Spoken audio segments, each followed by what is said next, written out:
Floating high within the kingdom of clouds, Luminia Castle was once a whimsical city of light where no ordinary night ever fell.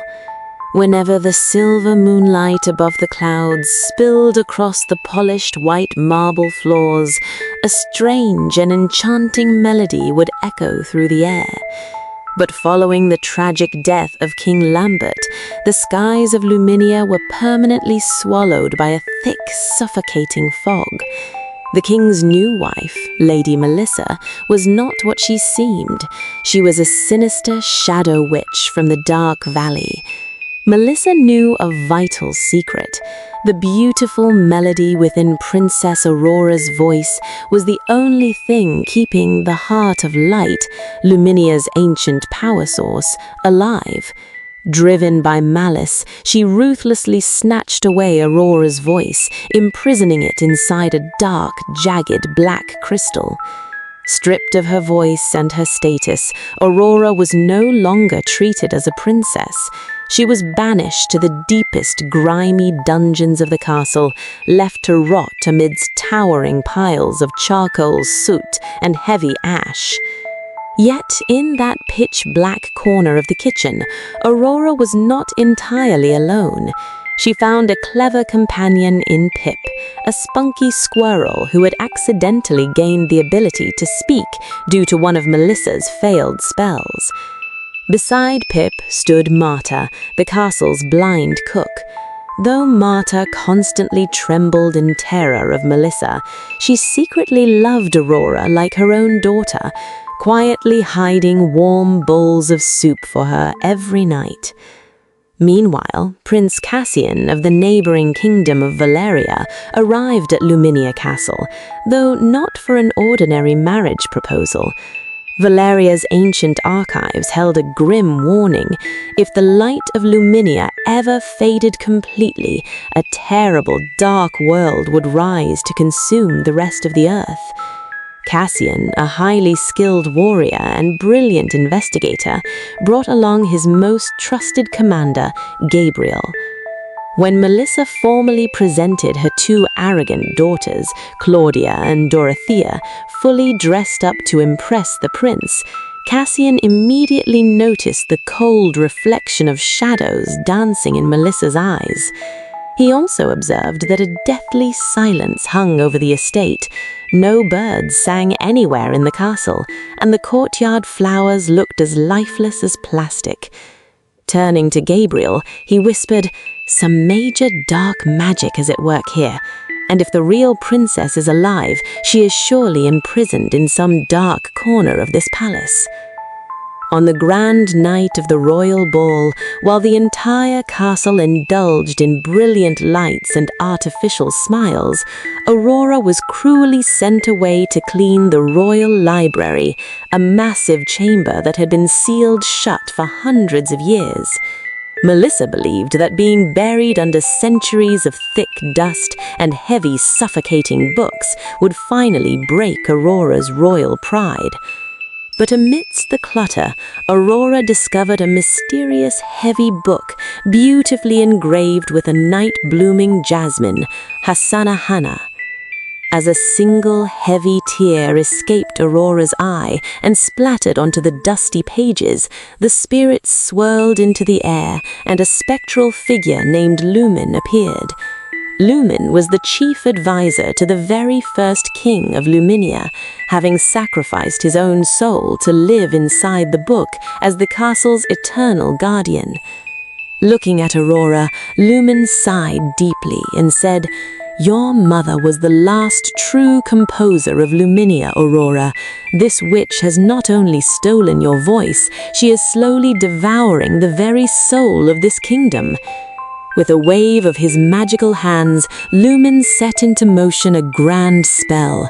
The royal blue velvet curtains of the library slashed themselves free and elegantly wrapped around Aurora, stitching together a breathtaking midnight blue gown. The broken diamonds from the library's ancient shattered chandelier mended themselves, forming a pair of diamond shoes as transparent as glass. However, Lumin left her with a strict and urgent warning. At midnight, when the moon reaches the absolute center of the sky, the primal light of Luminia will nullify all magic for just 1 second to reveal the absolute truth. You must flee this room before that happens. And remember, to break Melissa's magical crystal requires the absolute pure intent of your heart. No ordinary physical weapon can shatter it. When Aurora gracefully stepped into the ballroom, her eyes sparkled like diamonds behind her silver mask. Prince Cassian had been dancing mechanically with one superficial princess after another, but the moment Aurora entered, the sword at his side, forged to vibrate whenever it sensed magic, began to pulse softly. Cassian immediately stepped forward to claim a dance. Aurora could not utter a word, but the instant her hand brushed against his, Cassian felt a powerful electric wave of familiarity. As they glided across the floor, Cassian asked softly, "What is your name, mysterious lady?" Aurora simply touched her hand to her heart and pointed out the window toward the glowing moon. Looking deep into her expressive eyes, Cassian knew right then that this girl was the true and rightful owner of the palace. When they stepped out onto the secluded balcony, Luminia's nearly extinct magical blue butterflies materialized, dancing joyfully around Aurora. Fascinated, Cassian reached out to remove her silver mask, but at that exact moment, the clock tower let out its first booming chime. Toll. As the clock struck 12, brilliant sparks of blue magical light began to violently erupt from Aurora's gown. Terrified of her spell breaking, she violently yanked her hand away from Cassian and fled into the night. While racing down the grand marble staircase, one of her delicate diamond shoes slipped off her foot and fell. By the time Cassian rushed down and retrieved the glowing shoe, Aurora had already vanished into the darkness. The next morning, Melissa unleashed a reign of terror upon the castle. Cassian officially announced that whoever's foot fit the mysterious diamond shoe would be crowned the true Queen of Luminia. Desperate for power, Melissa forced her 2 daughters to try it on. Claudia went so far as to cut her own big toe, forcing her bleeding foot into the shoe. However, the moment the miraculous diamond touched her blood, it instantly rotted, turning into an ugly, charred piece of black coal. Melissa shrieked in a fit of rage. Some ancient magic is at work here. Down in the dungeons, Aurora realized Cassian was close to finding her. With the loyal help of Pip and Marta, she formulated a daring, dangerous plan. Marta quietly slipped a powerful sleeping herb into Melissa's morning coffee.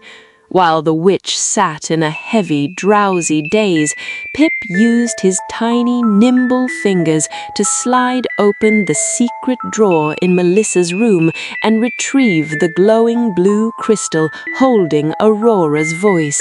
But disaster struck.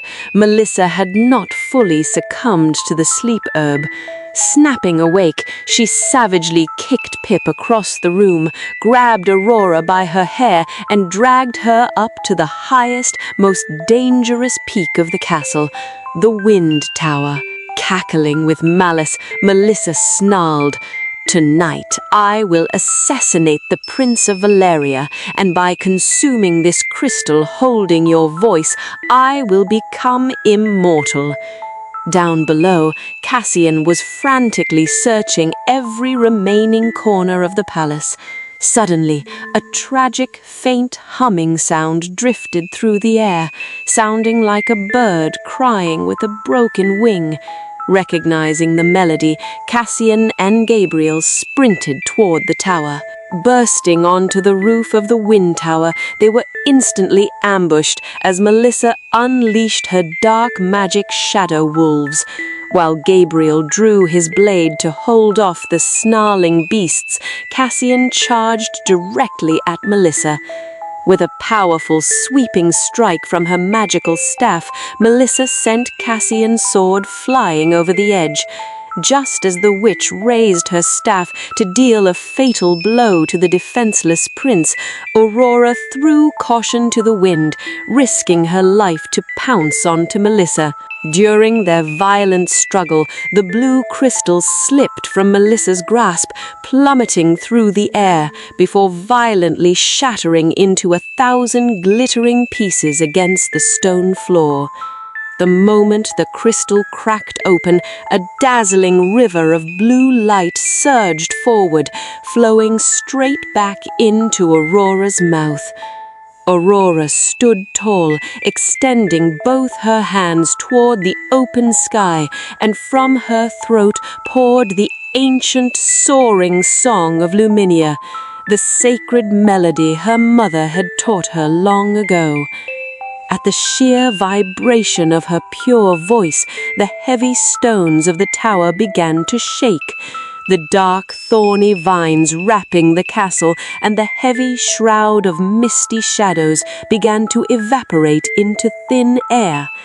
Unable to withstand the pure, piercing intensity of the melody, Melissa and her 2 daughters shrieked as their bodies crumbled into black smoke, scattering away into the fierce mountain winds.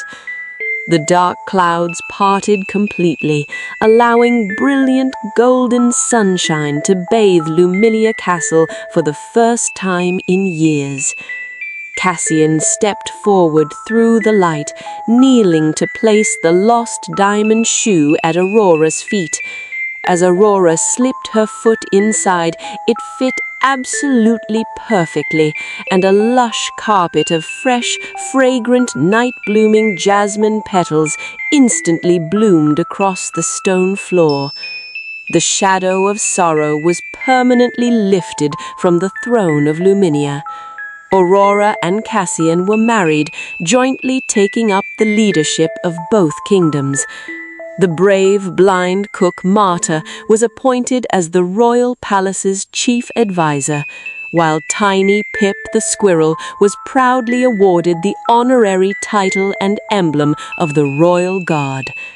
And in the golden warmth of every evening, as Aurora stood on the castle balcony and let her beautiful voice drift into the skies, it wasn't just the citizens of Luminia who listened.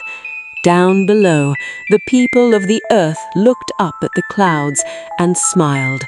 For as long as that melody lived, the darkness would never find a place in their world again.